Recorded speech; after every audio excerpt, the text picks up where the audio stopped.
Hypothèse, nom commun, supposition ou tentative d'explication faite sur la base de preuves limitées, servant de point de départ à des recherches plus poussées. Exemple, d'après les informations disponibles et les données collectées à ce jour, mon hypothèse est que plus je me tiens éloigné de l'amour, mieux je me porte. Olive Smith, étudiante en 3e année de thèse, ne croit pas aux relations durables. Anne, sa meilleure amie, si, raison pour laquelle Olive se trouve dans le pétrin. Afin de convaincre Anne qu'elle est heureuse en amour, Olive ne peut se contenter d'un simple mensonge. Les scientifiques ont besoin de preuves. Comme toute biologiste qui se respecte, Olive panique et embrasse le premier homme qu'elle voit. Or, cet homme n'est d'autre qu'Adam Carlsen, jeune professeur sexy et tyrannique à Stanford. Contre toute attente, Adam accepte de prétendre être son petit ami. Voilà. Eh bien écoutez, je lis pas la dernière phrase de ce résumé parce qu'elle est gnangnan à souhait, mais au moins vous avez l'idée du roman. Alors, plutôt que de vous lire une traduction, moi-ci que je ferai moi-même de ce texte, on va m'écouter lire en voix off les premières pages qui, comme ce livre est sorti il y a peu en français et est assez mis en avant suite à son succès sur YouTube, Instagram et TikTok. Donc voilà, je vais vous chuchoter le début en voix off, ce sera plus simple. Franchement, Olive ne savait pas quoi penser de cette histoire de doctorat. Pas parce qu'elle n'aimait pas la science. Elle aimait ça. Elle adorait la science. La science, c'était son truc. Ni à cause des nombreux signaux d'alerte évidents. Elle avait bien conscience que travailler 80 heures par semaine pendant des années, sans la moindre reconnaissance et pour un salaire de misère, pourrait ne pas être bon pour sa santé mentale. Que les nuits passées à trimer devant un bec benzène pour faire une découverte insignifiante n'était peut-être pas la clé du bonheur. Que se dévouer corps et âme à ses ambitions universitaires en prenant de rares pauses pour piquer un bagel, laissé sans surveillance n'était peut-être pas un choix avisé. Elle en avait bien conscience, et pourtant, rien de tout cela ne l'inquiétait. Ou peut-être que si, juste un peu, mais elle pouvait faire avec. C'était autre chose qui la retenait de s'abandonner au plus célèbre et angoissant des cercles de l'enfer, c'est-à-dire un doctorat. Enfin, qui la retenait jusqu'à ce qu'on lui propose de passer un entretien pour un poste au sein du département de biologie de Stanford et qu'elle tombe sur le mec dont elle n'avait jamais vraiment saisi le nom, le mec qu'elle avait rencontré après être entrée bêtement dans les premières toilettes venues, le mec qui lui avait demandé, par curiosité, y a-t-il une raison spécifique au fait que vous pleuriez dans mes toilettes? Olive poussa un petit cri. Elle essaya d'ouvrir les yeux en dépit de ses larmes et y parvint à peine. Son champ de vision entier était flou. Elle ne voyait qu'une silhouette ruisselante, quelqu'un de grand, aux cheveux bruns, habillé en noir, et voilà, c'était tout. Ce ne sont pas les toilettes des femmes, bredouilla-t-elle. Un blanc, silence, suivi d'un non. Il avait la voix profonde, si profonde, vraiment profonde, magnifiquement profonde. Vous êtes sûr? Oui, vraiment. Techniquement, ce sont les toilettes de mon labo. Bon, il l'avait mouché sur ce coup-là. Je suis désolée, voulez-vous que je... Elle fit un geste en direction des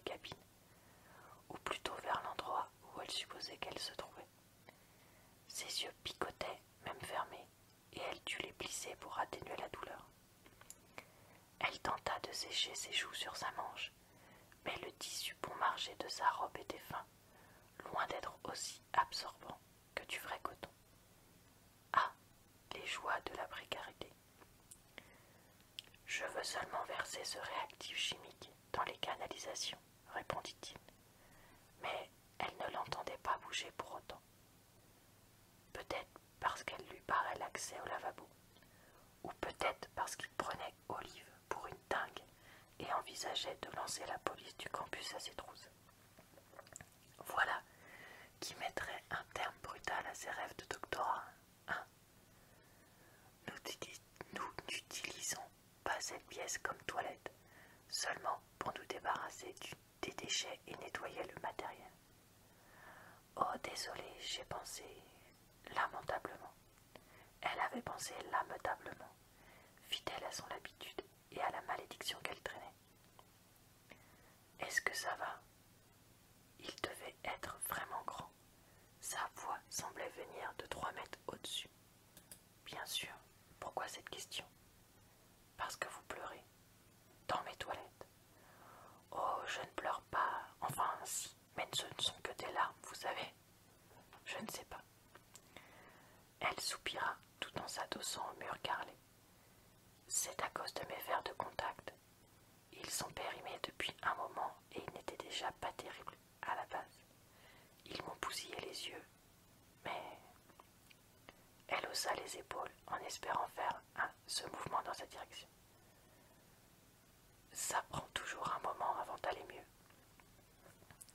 Vous avez mis des verres de contact périmés. Il semblait personnellement offensé.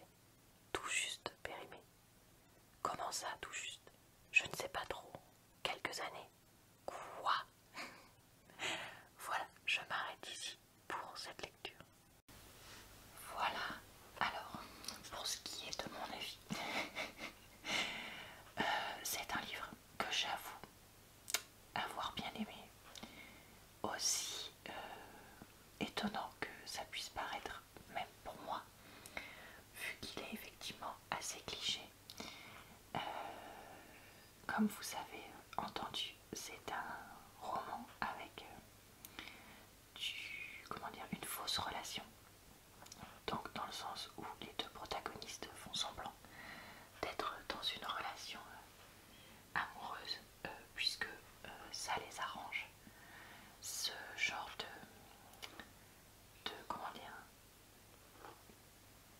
scénario est très courant dans les films et les livres d'amour. Il est inexistant dans la vraie vie. Mais je sais pas, moi ça me fait toujours le petit effet parce que je trouve ça toujours assez marrant.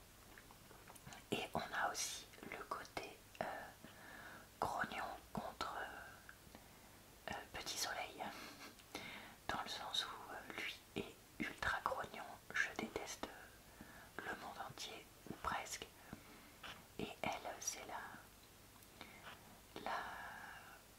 jeune étudiante qui adore les sucreries, qui adore,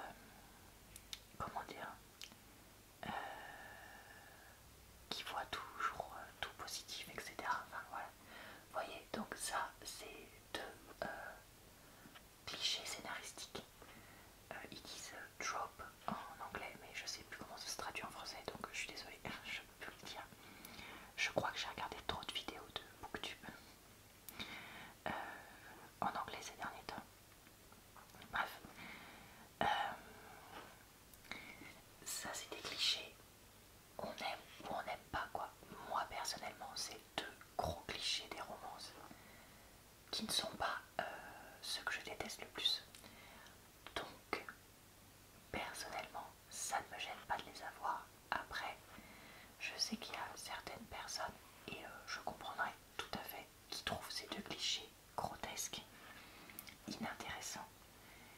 Et c'est justement cette tolérance à ces deux clichés-là qui vont faire que vous allez trouver sympa, voire super ce livre, ou le détester. Parce que voilà, moi j'ai une tolérance pour ça. Donc ce livre m'a plu, voilà, entre moyen et bien.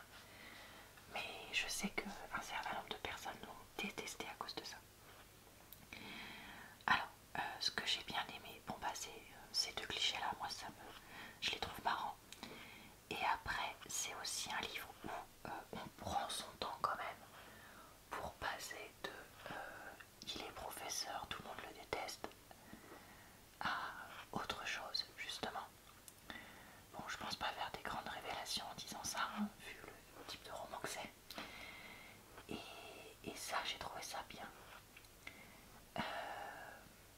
J'ai adoré le fait que le roman se passe dans le milieu donc, qui s'appelle le milieu STEM, donc c'est Science, Technology, Engineering, Mathematics, donc en gros le milieu scientifique au sens large. Parce que bah, c'est mon milieu, si je puis dire. Dans le sens où moi j'ai fait un bac S et après j'ai fait des études qui étaient plutôt scientifiques, comme je l'ai déjà dit. Et donc bah, c'est un milieu avec lequel je suis familière. Mon chéri est dans ce milieu-là, mes frères sont dans ces milieux-là, beaucoup de monde dans ma famille est dans ces milieux-là. Il y a juste mes parents qui sont pas trop dans ce domaine-là, mais vous voyez, enfin, dans ma famille, voilà, c'est un milieu qui m'est familier. Et j'ai trouvé très intéressant d'avoir des explications sur comment enfin, combien il est compliqué d'avoir un doctorat, de passer sa thèse, etc. aux États-Unis, puisque le livre se passe là-bas. Et je pense que c'est quelque chose que beaucoup de gens ne se rendent pas compte. Moi-même, je ne me rends pas compte complètement, puisque je n'ai pas fait de doctorat, ni mon chéri, ni les personnes proches de moi. Mais j'ai connu voilà, des personnes qui en avaient fait. Je sais qu'en France, c'est compliqué, et aux États-Unis, ça a l'air de l'être tout autant. Donc, moi, ça, c'est quelque chose qui m'a beaucoup plu. Après, est-ce que c'était réaliste? Non. Déjà, voilà, le pseudo-couple, c'est pas réaliste, comme on disait, ça n'arrive pas dans la vraie vie. Une relation professeur, comment dire, et étudiante, même si c'est doctorante, ça reste pas quelque chose, enfin une vraie relation comme ça, pas juste un truc intime d'une fois. C'est pas quelque chose quand même qu'on voit très souvent dans la vraie vie. Donc voilà. Mais est-ce que sur moi ça a fait son petit effet? Est-ce que j'ai lu le livre en 3 jours? Oui. Parce qu'il y avait ce côté, t'as envie de savoir ce qui se passe, tu sais ce qui va se passer, mais t'as envie de savoir quand est-ce qu'on y arrive. Il y a un autre truc qui est présent dans ce livre que moi j'adore, mais qui est une assez grosse révélation. Donc voilà, n'écoutez pas les 30 prochaines secondes si vous voulez pas avoir une grosse révélation dans le livre. Moi je le savais avant de le lire, mais c'est que c'est lui qui est accro en premier et vraiment fort, et depuis longtemps. Perso, c'est quelque chose qui me plaît. Je comprends que ça puisse pas plaire, que ça ne plaise pas à tout le monde. Vous pouvez revenir, ceux qui ne voulaient pas avoir cette révélation-là.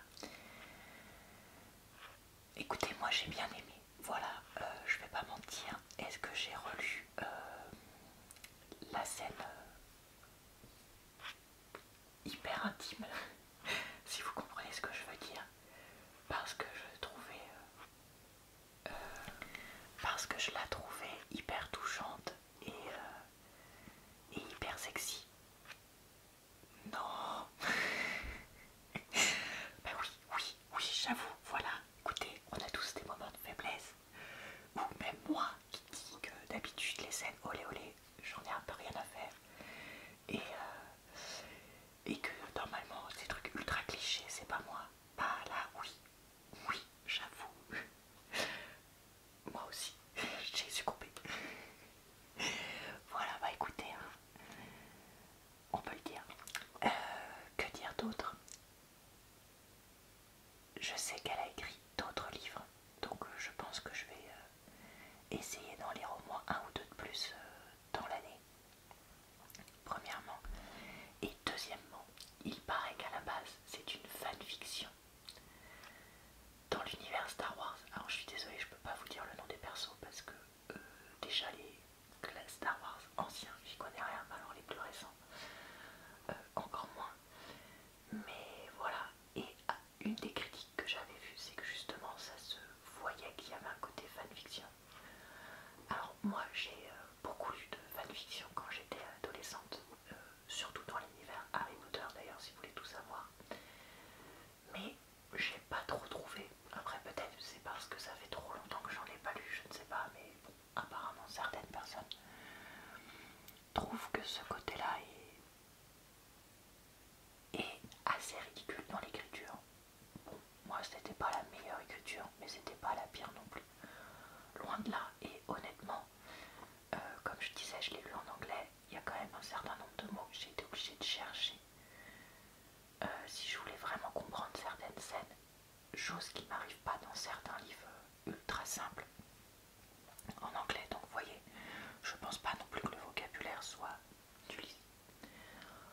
Voilà, donc globalement, je trouve que c'est un livre qui mérite d'être lu si ça ne vous gêne pas le côté cliché de ce que je vous ai dit. Si vous aimez bien les romans pas prise de tête pour passer le temps, on sait dès la première page que tout va être bien, qui finit bien à la fin.